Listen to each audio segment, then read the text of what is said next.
El barco iba a toda velocidad cuando se produjo la colisión. Por eso el casco quedó destrozado. Había sido perforado en 6 sitios distintos. Salí por el salón de baile, que es donde estaba la banda.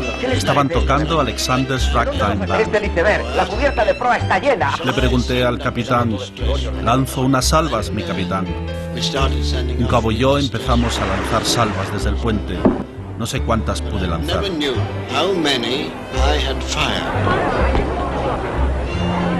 As I got out on the promenade deck, I saw a large grey, what it looked to me like a building. Al salir a la cubierta vi algo grande y gris que recordaba un edificio y estaba flotando contra el barco. El iceberg no paraba de golpear la barandilla. Con cada golpe se desprendían trocitos de hielo que caían encima de la cubierta. Empezamos a agarrar los pedazos de hielo y a tirárnoslos como si fueran bolas de nieve. Nos parecía divertido. Preguntamos a los oficiales si había algún peligro y nos contestaron: en absoluto, tan solo hemos chocado con un iceberg.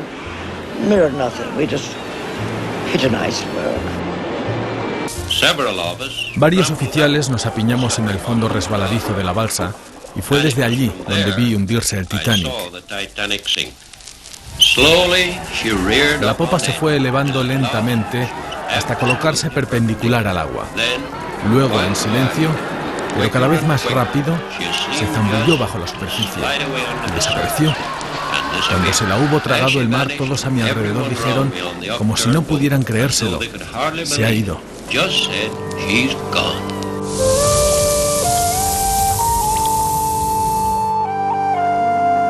Una historia sobrecogedora y una tragedia que con el paso de los años se ha convertido en leyenda. El Titanic se hundió arrastrando a la muerte a más de 1.500 personas. El barco que a principios del siglo XX representaba la seguridad, el lujo y la esperanza del nuevo mundo, desapareció bajo el mar en apenas 3 horas, enterrando muchos sueños, pero dejando en la superficie todo tipo de sentimientos: la tristeza, el amor, el heroísmo o la resignación. Hay algo en la historia del Titanic que en tiempos difíciles intenta mantener a flote todo lo que se hundió con él.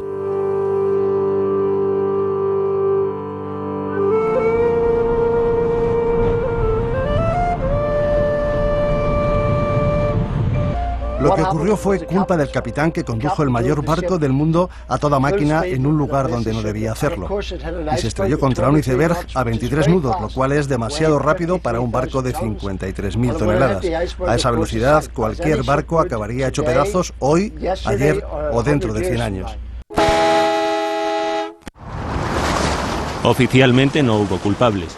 Eso es lo que concluyeron las investigaciones que americanos y británicos realizaron tras el accidente. Se consideró una imprudencia que el capitán siguiera navegando a esa velocidad a pesar del hielo, y una negligencia la actitud del capitán del barco California, que estando muy cerca no supo reaccionar ante las continuas señales de socorro. Hay muchas razones por las que el desastre del Titanic fue tan importante. Una de las razones fue que había cerca un barco que tenía la radio apagada y ese barco podría haber acudido al rescate. No había suficientes botes salvavidas para toda la gente, a pesar de que cumplían con las normas de navegación de aquel entonces. Los vigías no tenían prismáticos. De haberlos tenido, podrían haber visto antes el iceberg y podrían haberlo evitado. Todas esas pequeñas cosas son las que contribuyeron al desastre del Titanic. El bisabuelo de Susie fue uno de los fallecidos en el naufragio, pero además fue el único de los pasajeros que había trabajado como ingeniero en el diseño del Titanic y que quiso ir a América para buscar un futuro mejor. Dejó en Belfast 2 niños pequeños que quedaron en un orfanato.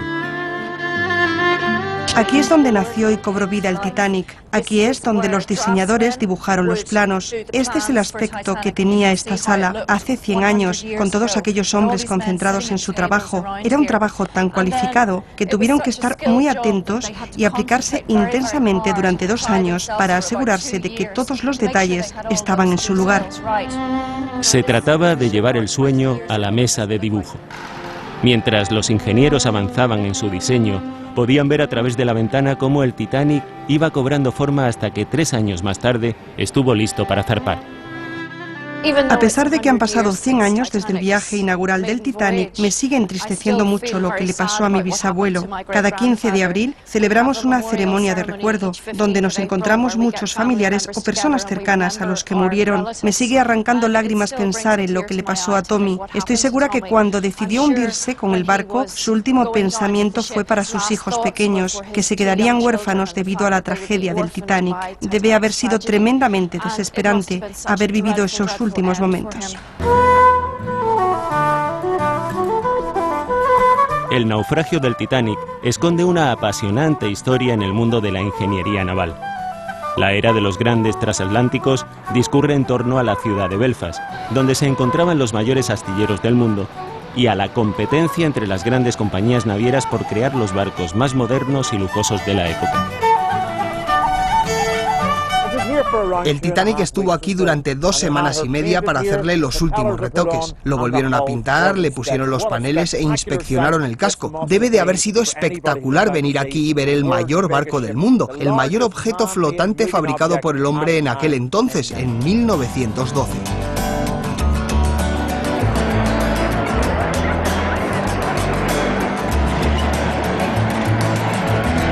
El 31 de mayo de 1911 fue un gran acontecimiento en Belfast. El astillero de la compañía Harland & Wolff estaba completamente lleno de gente que venía a admirar la botadura del recién pintado Titanic, la enseña de un trío de transatlánticos conocido como clase Olympic.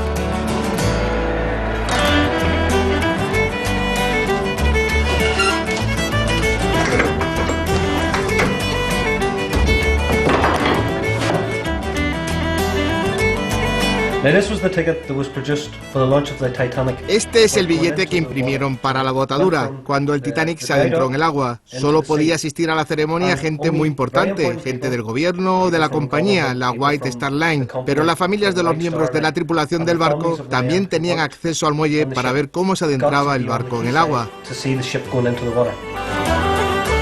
El gigante de 270 metros de largo, 53 de alto, y una capacidad para 3.000 personas, no estaría listo para zarpar hasta un año después, pero mucha gente de distinta condición social ya hacía planes para su viaje.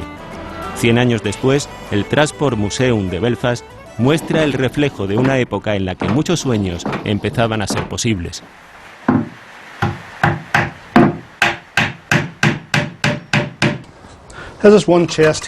Este baúl ya está terminado. Pueden ver cómo es por dentro. Aquí es donde guardarían su ropa, sus pertenencias, cualquier cosa de valor que quisieran llevarse. Serían los viajeros, obviamente, de primera clase quienes me lo comprarían. De los de tercera clase, muy pocos podrían permitirse encargarme uno, pues el precio era de unas 3 libras.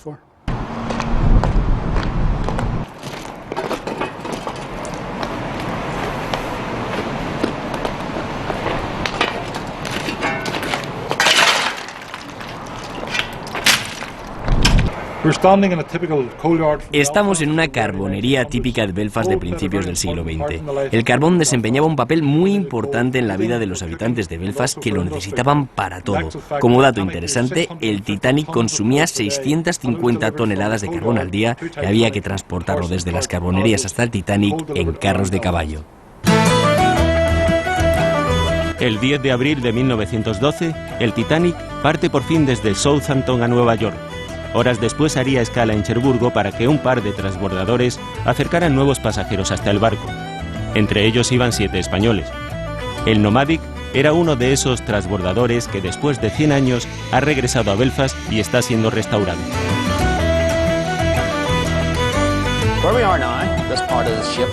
El lugar donde nos encontramos fue construido para transportar a los pasajeros de tercera clase. Como ven, es un espacio reducido. Alrededor de las paredes teníamos bancos, quizás cubiertos con cojines. Y si vieron la película Titanic, Leonardo DiCaprio habría viajado en este tipo de compartimento desde Cherbourg hasta el Titanic. Los viajeros de esta tercera clase eran inmigrantes que habían invertido el salario de varios meses para buscar fortuna en América. El Titanic llevaba en total a 2.207 pasajeros. La mayoría gente acaudalada, que podía permitirse el lujo de pagar cerca de 1.000 libras por un billete. El viaje, que iba a durar 7 días, se detuvo el 14 de abril, poco antes de medianoche. Solo 711 personas consiguieron salir vivas del mayor naufragio de la historia. El barco se hundió en 1912 y no volvió a mencionarse hasta principios de los 50. Incluso cuando fundamos la sociedad en 1992, nadie quería hablar del Titanic. Era por la conmoción de lo que había sucedido, por toda la gente que había muerto en un barco que habíamos construido. Pero hay que recordar que si lo que le ocurrió al Titanic fue un desastre, el propio barco no lo era. Podemos estar orgullosos de haberlo construido. La construcción del Titanic llevó más de 3 años y costó $7,5 millones. 100 años después, otro gigantesco proyecto, el Titanic Belfast, sigue la estela del barco más emblemático del mundo. El trabajo en los astilleros, la emoción del viaje inaugural, lo que queda del Titanic en las profundidades del mar, todos esos recuerdos y sensaciones estarán en este inmenso edificio que recrea a un Titanic anclado en tierra firme.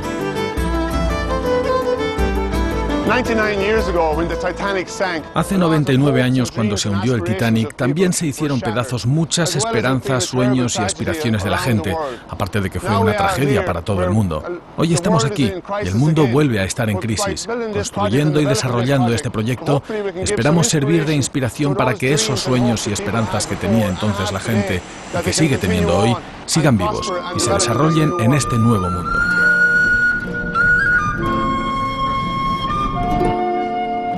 Belfast reconstruye la historia de un buque que inspira muchos recuerdos. Cuentan que la banda del Titanic no dejó de tocar mientras el barco se hundía, y esa actitud ha dado pie a muchas interpretaciones. La de un fatalismo que prefería ignorar lo que estaba ocurriendo, o la de un heroísmo que quiso mantener la calma hasta el último momento. Ninguno de los músicos sobrevivió a la tragedia, pero dejaron su música, que vuelve a sonar con el paso de los años. That I love you. If I told you there's no one above you,